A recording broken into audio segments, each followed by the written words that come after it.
নমস্কার বন্ধুরা, কবিরাজ ঘর টিএসের পক্ষ থেকে সকলকে জানাই আন্তরিক শুভেচ্ছা এবং অভিনন্দন। তারামায়ের কৃপা আপনাদের সকলের উপর বর্ষিত হোক। তারামায়ের নিত্য পূজারী এবং একনিষ্ঠ ভক্ত, যা করি মায়ের নাম নিয়েই করি। যাই হোক বন্ধুরা, আজকে আপনাদের খুব সুন্দর একটি কথা বলছি। ব্যবসার উপরে কিন্তু বহু মানুষ নির্ভরশীল। সবাই তো আর চাকরি পায় না, তা ব্যবসা করেই কিন্তু মানুষ তাদের সংসার জীবিকা নির্বাহ করছে। সেই ব্যবসা যদি ভালো চলে তখন কোনো অসুবিধা হয় না, কিন্তু ব্যবসায় ভালো মন্দ কিন্তু দুটোই কিন্তু লেগে থাকে। যখন ভালো চলে কোনো তাদের মানসিক কষ্ট হয় না, কিন্তু যখন খারাপ চলে তখন মনের মধ্যে বা মানসিকতা একটা আমাদের জানি দিনকে দিন একটা হতাশার মধ্যে ঠেলে দেয়। আজকে এমন একটি উপায় বলছি, যা করে আপনারা ব্যবসায় পুনরুদ্ধার করতে পারবেন। এবং যারা নতুন ব্যবসা শুরু করছেন ভাবছেন, তারা যদি এই উপায় অবলম্বন করেন, ব্যবসা আপনাদের চলবে, এই কথা দিলাম। 45 দিন পরে আমার সাথে যোগাযোগ করবেন এই কাজটা করে। এত সুন্দর কাজ, হ্যাঁ, ভক্তি শ্রদ্ধা রেখে করবেন। কারণ আমাদের জীবনে যত কিছু ঘটে সবই কিন্তু গ্রহদেবের। এই গ্রহদেবকে একমাত্র নিয়ন্ত্রণকারী কিন্তু তারাই। সুতরাং একটু ভক্তি নিষ্ঠা সহকারে যদি কাজ করেন, তাহলে কথা দিতে পারি, ব্যবসা যাদের খুব খারাপ চলছে তাদের ব্যবসা রমরমিয়ে চলে। তাই ব্যবসার স্থানে কখনোই ব্যবসায় যখন বসে থাকবেন, কতগুলো কথা বলে দেবো, ব্যবসায় যখন বসে থাকবেন কখনোই পা দোলাবেন না। ব্যবসায় খরিদ্দার নেই, দরকার নেই, যেমন আছেন আপনারা কোনো চিন্তা করবেন না, কোনো কিছু পড়ুন।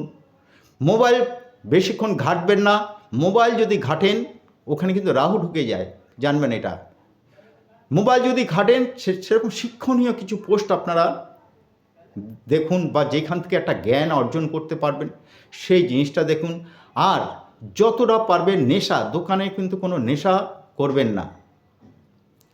মদ তো দূরের কথা, কোনো নেশা জাতীয় কোনো কিছু দোকানের মধ্যে আপনারা কিন্তু ঢুকাবেন না, তাহলেই কিন্তু রাহু গ্রাস করে। রাহু যখন প্রবল হয়ে যায়, অনেকেই জানে না এই কথাটা, তাই বলে দিলাম, রাহু যখন প্রবল হয়ে যায় ব্যবসায় কিন্তু তখন আর খরিদ্দার ঢোকে না। এইটাই বাস্তব। সুতরাং এইগুলো একটু মেনে চলবেন। ব্যবসার স্থানকে বলা হয় শিবের গদি। তাই ব্যবসার স্থানে আপনারা অবশ্যই একটি শিবের ফটো আপনারা রাখুন, বা শিবের মূর্তি আপনারা রাখুন। কুবেরজি শিবের পরম মিত্র। তাই সুতরাং কি করবেন, ব্যবসার স্থানে যদি সম্ভব হয় একটি সাদা পারদের শিবলিঙ্গ ব্যবসার স্থানে আপনারা রাখুন। এবং নিয়ম করে প্রত্যেক সোমবার তার মাথার উপর 3টে করে বেলপাতা এবং একটু জল ঢালুন। আর যদি পারেন একটি রূপোর তৈরি সাপ, রূপো বা যেগুলো আপনার যদি সম্ভব হয় রূপো দেবেন, নতুবা তামা দিতে পারেন, বা যে কোনো ধাতুর একটি সাপ আপনারা লিঙ্গের উপর দিয়ে রাখবেন। এইভাবে আপনারা প্রত্যেক সোমবার করুন। 4 সপ্তাহ পরে আমাকে জানাবেন আপনারা কেমন থাকেন।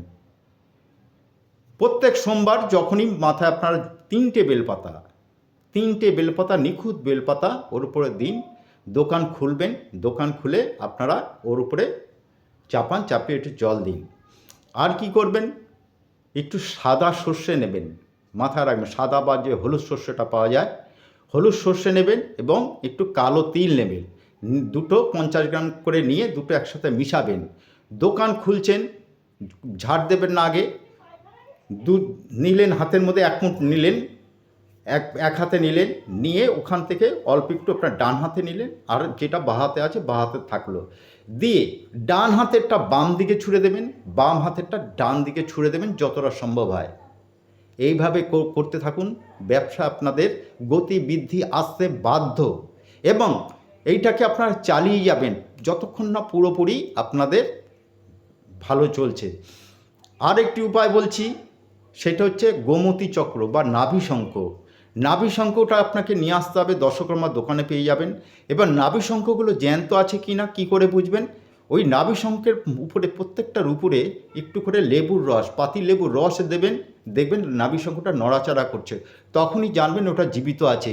প্রত্যেকটাকে এইভাবে চেক করে নেবেন। 11টা আপনারা কী করবেন, নিয়ে লাল কাপড়ে বা লাল শালুতে বেঁধে নেবেন। নিয়ে আপনারা কি দোকানের যে প্রবেশপথ আছে সেই প্রবেশপথের লাল শালু যেটা করেছিলেন, বেঁধেছিলেন, ওটা দিয়ে আপনারা টানিয়ে দিন। ব্যাস, আর কিছু করতে হবে না। দোকানে যেমন গ্রাহক আসে, অনেক জায়গায় দেখছেন যে গ্রাহক আসে কিন্তু কিনছে না, তারাও মাল কিনবে। আর যেই সব মাল বিক্রি হচ্ছে না সেই সব মালগুলো দোকানের উত্তর পশ্চিম কোণে রাখুন। উত্তর পশ্চিম কোণে যেই সব মালগুলো দেখছেন অনেক দিন ধরে পড়ে আছে, বিক্রি হচ্ছে না, উত্তর পশ্চিম কোণে রাখুন। দেখুন তারপরে কি হয়। বেশি দিন করতে হবে না, কয়েক সপ্তাহ করলেই আপনারা রেজাল্ট পেয়ে যাবেন। আমি কিন্তু কোনো ফালতু পোস্ট দেই না বা ফালতু কথা কিন্তু বলি না, আর এইটা কিন্তু আমার পেশা নয়। সুতরাং এই বিদ্যা আমার জানা আছে, সুতরাং আপনারা যাতে উপকার পান সেইটা হচ্ছে আমার লক্ষ্য। সকলেই ভালো থাকুন। নমস্কার।